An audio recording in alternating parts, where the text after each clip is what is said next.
Hello and welcome to episode 33 of the Successful Mentalist podcast, the podcast that is designed to teach you stuff to make you better. And today we're talking about something really interesting. And I am fully aware at this point that we say this at the start of every single episode, but today it's completely different. Because today we're not talking about magic. We are not talking about mentalism. We are not talking about business. We're not talking about mindset. Today, we're talking about the most interesting thing, and that thing is you. You are the most important part and the most interesting part of this entire story, and that's what we're going to be exploring today. But before we go anywhere, my name is Aidan O'Sullivan, and I am joined by my very good friend, Ashley Green. Ashley Green, can you please say hello to greet our audience? Hello. I usually do a weird and interesting intro, but after 33 episodes, I'm not sure how to say hello in a weird way anymore. I've expressed myself too much, so I think you're just going to get a boring hello at the start of every episode now. Fantastic. Thank you for ruining tradition. On that note, we're talking about something really interesting today, but before we get into that, I kind of want to know, from your perspective, Ashley, why is this topic important and why are we talking about this today? What's the relevance? I think that's because people forget that they're performers. And it's a very trick-focused community now, right? Everything is like, trick. What's the latest trick? What can you do?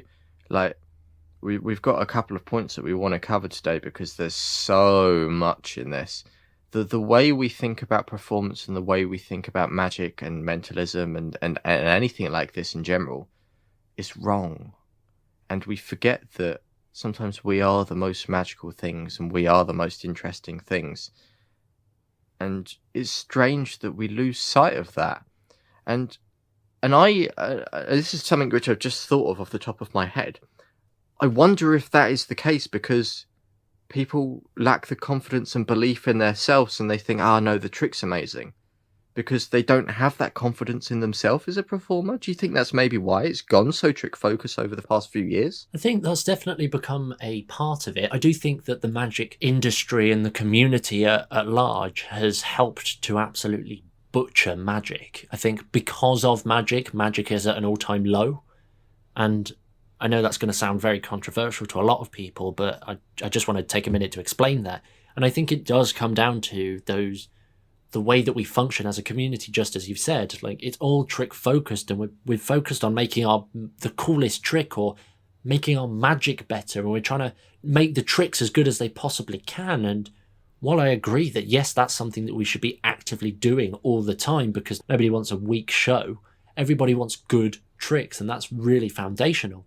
I do think there has been sort of that misrepresentation that has been the only focus, to the point that you'll see tricks being released nowadays that you can literally buy, take out of the box, and it does all the work for you. All you need to do is shake it, or all you need to do is let go, and the gimmick does all the work.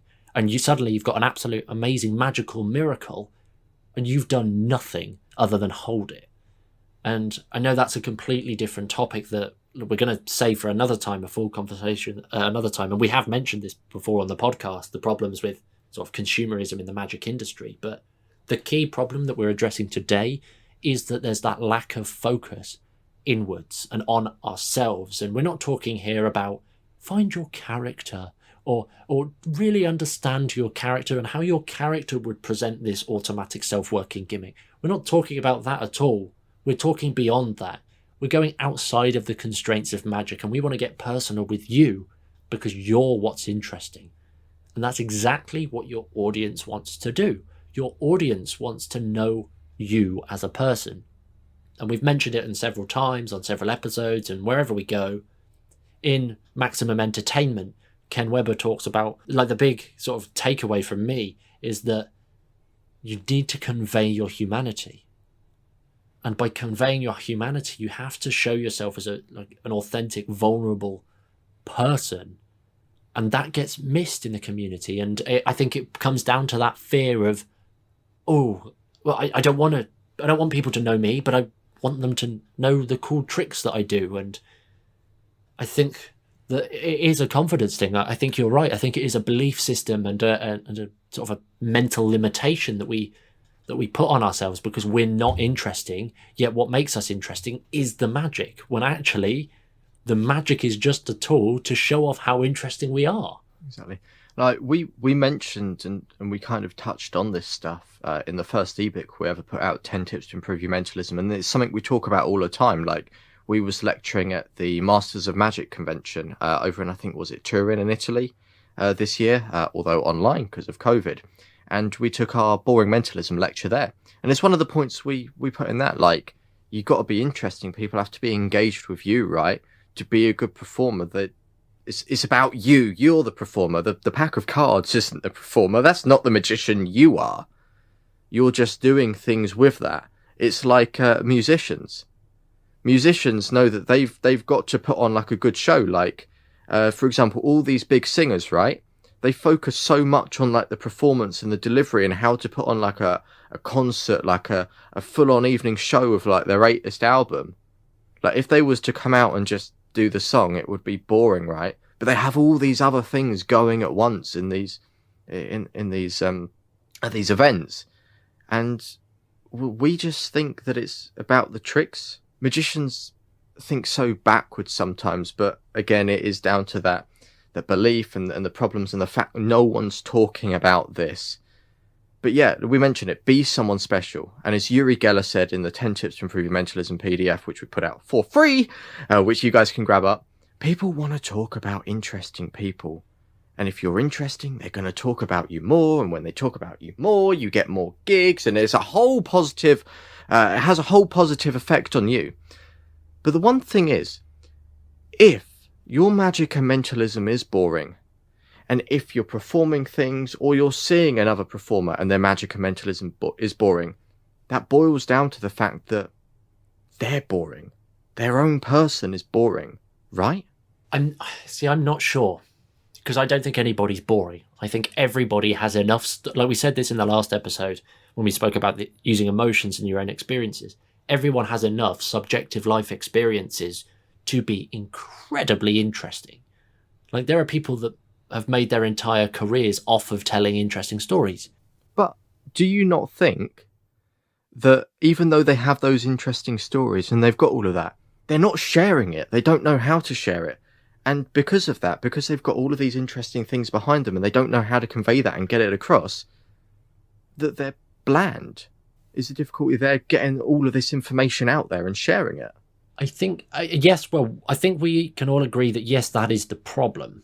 I think that when we realise that everybody has enough interesting life experiences, everybody actually is interesting, whether you have a ton of hobbies, you've got an interesting job, or whether you just do magic and you enjoy talking to your cats, suddenly your cats become an interesting thing that you can talk to and talk like. So it's easy to. We'll probably talk about this in a few minutes, but I think the situation is that there isn't that representation. People don't know how to share that information, or more importantly, this is where I think the problem is that people don't realise that that's the point in which they should be sharing. People think that the magic tricks are what they enjoy, what people enjoy.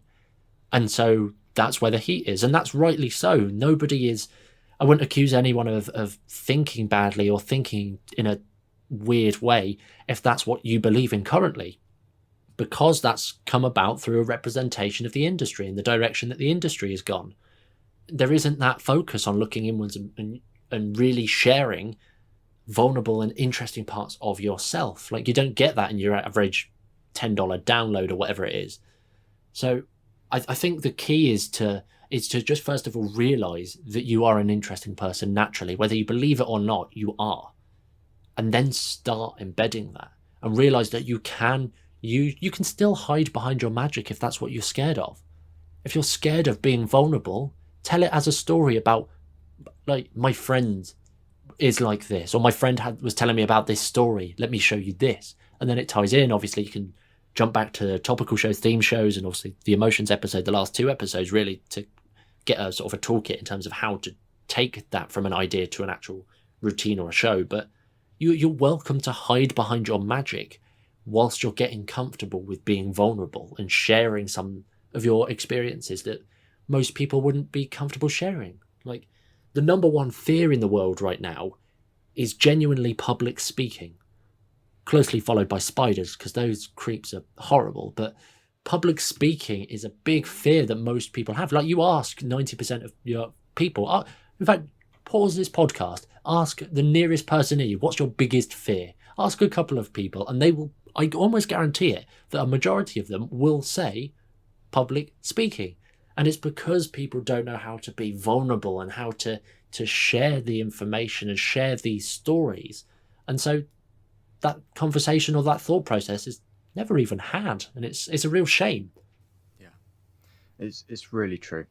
There's a couple of places which you can learn, and I think if you become a better speaker and a better public speaker, you're going to learn how to convey all of this stuff so much better. And we was listening to a webinar by Eric Edemies, and he said telling really good stories like in that is a great way to capture people, but like doing it well and like using some of the stuff that we've shared in the past few episodes, and that's how you're going to engage people and bring them in and like make them interested in you, right? Completely. I do think we would benefit from talking a lot more in the future about how to be vulnerable when you're talking. Because again, we're talking, I know this conversation probably sounds a bit like we're just talking from a stage perspective, but the point is that if you can do this in close up and you can be vulnerable and authentic and really share your true self in a more comfortable close up environment, you're going to get a much bigger reaction. Because rather than on stage having to be vulnerable and authentic and show that you're interesting to 100 people or 500 people, instead you only need to do it for 1, 3, 5, a small group. So it becomes actually easier because you're more comfortable with less people, and heck, if you don't like it, you feel really uncomfortable, you can walk away. But in a stage show, you can't exactly just walk off. So again, this applies to both areas. So we probably will talk about this at some point early next year on the podcast, I think. I'm going to make a note. We'll really go in deep on this to help you. But I want to ask you a question, Ashley, to try and get our audience realizing how interesting they are. How do people find out how interesting they are? How can people do this? Oh, that is a good question.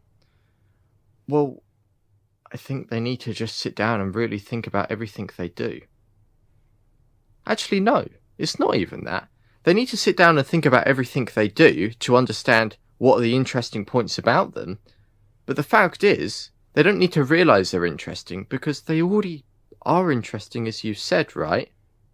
And they've already got interesting points to go through and to share because they've had things come up in their life which no one else has ever experienced.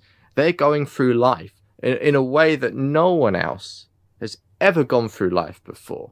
And that in itself is interesting. And that is magical. Like, it's the only thing like that in the world. So therefore it's interesting. So now that you've got that list, and again, I feel like everything we say on this podcast is write a list, write down these things and have a look. But sometimes it's the easiest way, right? Just to get everything like a brain dump, put it out in front of you and just look down and see all those points.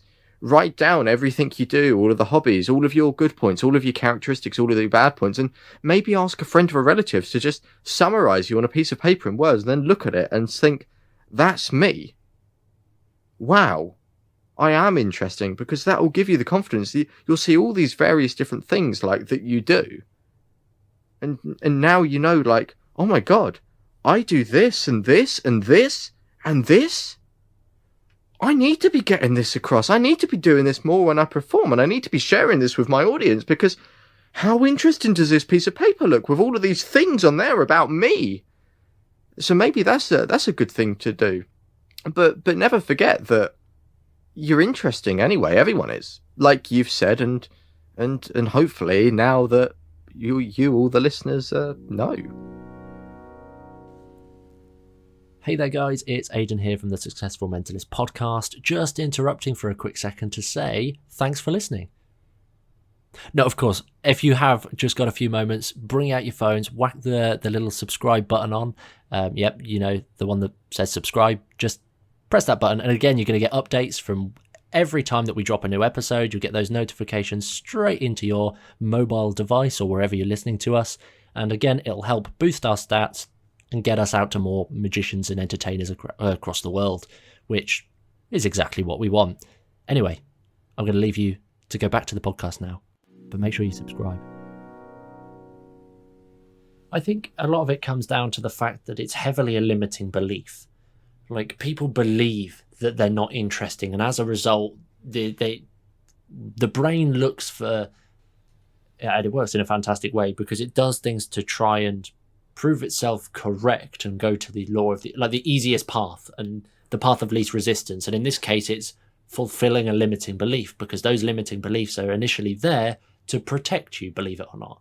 So that's just the way that the brain works.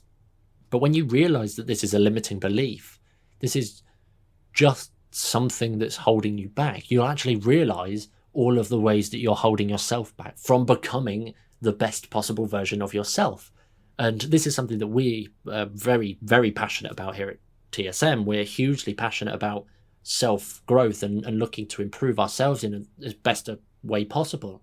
Like, it's in our business plan that we absolutely, first things first, we focus on the customer. But the second point of that is that we focus on ourselves, because in order to serve you guys better, we need to be the best versions of ourselves. So that's dedication to that constant learning and that constant build up of being an interesting and being an incredible person. So you don't need to go and share all of your life experiences on stage, or you don't need to tell everybody in close up about your deepest, darkest emotions and secrets or whatever it is. You don't need to do that. Simply by dedicating yourself at growing, at learning, at being the best that you possibly can, that's enough to realize and dispel all of these ideas that you're not interested in and get rid of those limiting beliefs. Yeah, it's so true. There is a point, and I'm going to take this on a real tangent here, because there was something you was telling me before we actually started recording today about stereotypes. Can you elaborate on that as well? Yeah, so again, it kind of links to what I was saying earlier about the fact that magic has bullied us into a certain path, and the development and the growth of magic, and it's become so consumer oriented, and as a result, magic has become actually fairly easy. Like, you can search on YouTube now how to learn magic, and you'll get millions, literally millions of tutorials on how to do magic, like a double lift. It's fundamental in the world of card magic. It's a fundamental skill, but you can find thousands of tutorials on YouTube. Is that not exposure? Is that not a problem? That aside, the problem that I'm making here is that, or the point that I'm making here, not the problem. I'm not making any problems. I'm just merely explaining the problems as I see them. But we've been, and I say bullied earlier, I'm going to say it again because I genuinely believe it. This whole approach to learning and the consumerism of magic, the consumption of magic, it's been bullied into a certain expectation. Like, we have to do magic in this way to be good. Like, we have to do short, quick videos on social media, otherwise no one will watch them. Unfortunately, that is heavily true. That is sadly the case. Like, with the rise of instant gratification like TikTok and Instagram, like especially the Reels functions, like magic on there goes huge, but magic anywhere else is often underperforming. This is the example that I'm making. Like, we've been blocked into a stereotype in that sense. Like, what does it mean to do magic on the internet? Quick, instant gratification. What does it mean to do magic in the first place? Someone who does cool, quick tricks. That's what good magic is. Like, you ask any magician, what does good magic do? Or how do you write a set? How do you do a close-up set?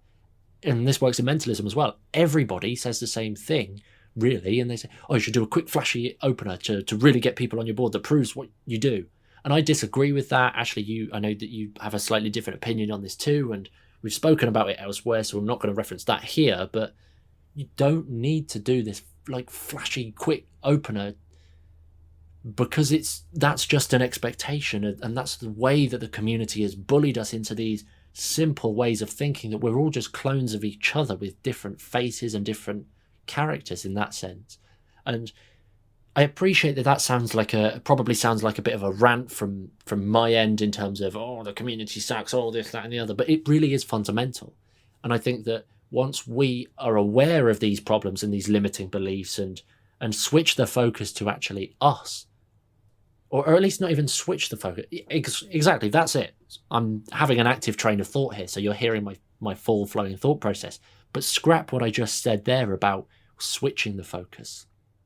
Instead, we should add to the focus. We just need to add ourselves into the mix. And we need to start having more of an active conversation as a community about what we're not learning inside of magic and what we are learning outside.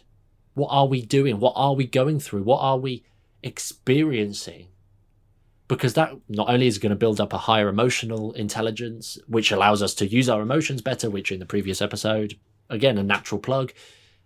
But, I mean, is this making sense, Ashley? I don't want to keep talking, but... It makes perfect sense, and I don't think you're going off on a rant about things that you hate and that. And I think it's such a valid point that you make there. The fact that we've got all of these kind of like, I guess, what are they? Made up rules that people kind of expect you to follow. But there is also another problem, and again, sorry to repeat it on the podcast, but it is relevant to what we're talking about here because I've already said it. And it's that when you start to do something, and when you start to break out of this mold, and when you start to really, take action on everything you said, you'll find that people will start to say, no, you're doing it wrong. That's a real problem. And that can be hard to... You've built up a little level of confidence. You're starting to explore new grounds, and you're starting to go on this brand new, dive going into stuff. And now people are saying that you're doing it wrong. And that can be a real confidence hit. And for some, it might inspire them to be like, yeah, I'm on the right track. But for most people, I would say that's damaging. And you're not only re-limiting their beliefs, but you're pushing them even further down with more limiting beliefs. So again, because you're great at this, all the mindset stuff and how to deal with this, when they are trying to break the mold and when they are trying to escape and realize that they are the magical person, and they're faced with this negativity coming in, the bad comments and the made up rules coming from the community about what they're doing, how should they deal with that? How can they get around that? Yeah, that's a really fantastic point, and that makes for many different discussions to be had. But I genuinely think that the obvious decision is actually the correct one here. We're following a principle of Occam's Razor. The obvious decision is to simply accept that people won't understand the change that you're making, or the fact that you're trying to do things in a different way, and then either move on from them. We go a very stoic approach. It's like, okay, that's what you believe. I don't believe that, but thank you for your input. And you're the only one that matters in this case. And this is from a personal perspective, which I'm sure we'll write and talk about on the TSM platform at some other points, how I've specifically handled situations like this. But for me, realizing that all of this is a limiting belief, and it comes down to limiting beliefs, as soon as I realized that, it was very easy to understand that other people had the same beliefs. And if people are arguing with your points, or they disagree with your points, maybe they don't see the bigger picture. Maybe they have the limiting beliefs and they don't have the toolkit that you do to break free from it. So in essence, it is now sort of like a moral obligation to keep pushing that approach, to prove to everybody else that there's a new way of thinking or a new way of doing these things. And all of this should be done with that realization of other people's opinions don't really matter. Surround yourself with a network of high-performing, co-elevating people and friends that are really committed to looking out for you and going through this together. Find people that have been through this experience, communicate with them, drop them a message and find out right, this is my situation. I really want to do this, but I'm aware of this problem. How did you navigate through it? How can I navigate through it? And it's okay to get advice and opinions from people. When you're doing such big mindset shifting changes, it's okay to get thoughts from other people, because you won't have all of those immediate answers overtly in the forefront of your mind. So what you're saying is when that feedback comes in, and if it is negative, see it as a good thing and see that as you're going in the right direction, and use it as a guide. And I guess this links into our community episode last month, the power of community, like not being afraid to ditch your current network of community if they don't want to come with you on that journey. That's exactly what we said. If you're wanting to break into new grounds and you wanted to go on this venture to improve your career, if the current network you're with doesn't want to come with you and doesn't want to support you, then don't be scared of just moving on. Being frank and honest with them and saying, look, I want to do this. Do you want to help me? And if they don't be scared of just finding a new network of supportive people that will help you get to where you want to be. Like, it perfectly links into that, right? Completely. It's really interesting that the people around you can have such a big impact on the way that you're handling, like, handling life experiences yourself, and also the way that you're sort of coping with things and dealing with your life experiences, and just being able to appreciate that, yes, people will disagree, and that's fine. They're entitled to their opinion. Yes, people will probably publicly disagree with you on posts or on social media or wherever. And that's okay. Because, as you said, we shouldn't be trying to please everybody. We should accept this as a good thing. We should accept that people don't really like what we do. That's fine. We'll come under many people there. There's 7 billion of us at least on the planet.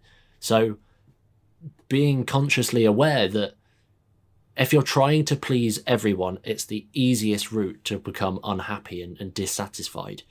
Just work on yourself, because again, you're going to spend more time with yourself in your life than anyone else. So why not learn to appreciate and enjoy that person inside and the person that you are, so that then you can do what you want with that sense of fulfillment and with that sense of pride, and you don't have to worry about helping other people or even, like, I've said that badly, but you don't have to worry about having other people critique you, because that's not really relevant. That doesn't mean anything to the long-term game. Like, take a direct route and a direct opportunity from us at TSM. We don't get them, but bad comments or negative feedback or controversial comments, we wouldn't take that as like a negative thing. We don't see that as a negative thing. Why? Because it's engagement on the platforms.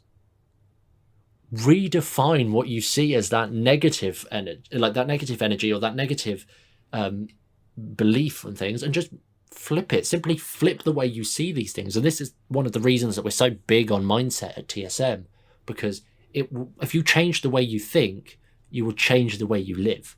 And it's these tiny little changes that do everything. And I guess what we're trying to say here is that regardless of what you think right now about yourself or the work that you're doing, it is interesting. You are interesting, and you have a golden opportunity to really make your life what you want it to. And you can do it just by paying attention. And it's as simple as that. Exactly. Like, this podcast has really taken a turn, which was completely unexpected, but I hope all of this makes sense to you.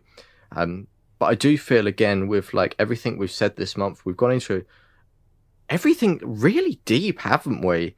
It was supposed to be, yeah, these are some cool things to talk about because Christmas is coming. Then it's deep submission. So again, like we've done on the last 2 episodes, is it best that we can recap just so people have a clear understanding for when they leave, so that they can move on and be yes, this is everything that I need? Definitely. I think, well, let's just go through everything. I mean, I'm looking at our notes and we've gone wildly in a different direction. So this is going to be fun. But really, the idea here is that, again, as the title says, you are magic. you are the most interesting point of this entire journey, and the story and everything that you build, you are the most important point. And whether you believe it or not, if you believe it, then that's great, because you can start using this in your world and in your presentations and have conversations, like real human conversations with your audience. And that's going to like only help you in the long run. Be that interesting person, because people love nothing more than telling stories and sharing experiences that they've had.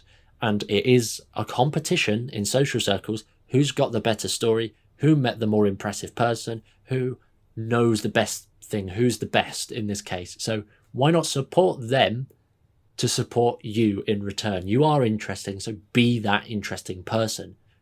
Get clear on all of the things that you find interesting. Write them down if you have to. Just get completely clear. Put them on paper so you can see how amazing and how interesting you are as a person. And when you realize that other people might sort of challenge you breaking into new grounds, that's fine, because they're their own person. They're on their own path. They're on their own journey. Don't challenge that. Don't question that. Magic has bullied us through into these stereotypes, so we have a duty to fix magic and do what we want to do with our lives by simply doing it. And other than that, I think it's only worth saying again, you are where the magic happens, not the tricks. Exactly.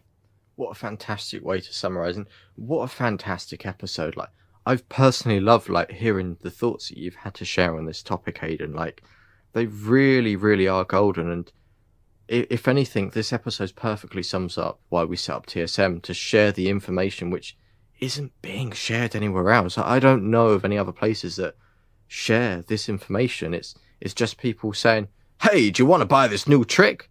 But they're not talking about this, and this is the important stuff which we all need to learn to grow together. But with that in mind, I guess we'll see you all next week. I hope you enjoy this podcast episode, and of course, if you do, reach out, have a chat. Is there any questions that you have for us? You can either leave a comment on our social media or just message us directly by searching The Successful Mentalist. So we'll see you guys next week. Take care.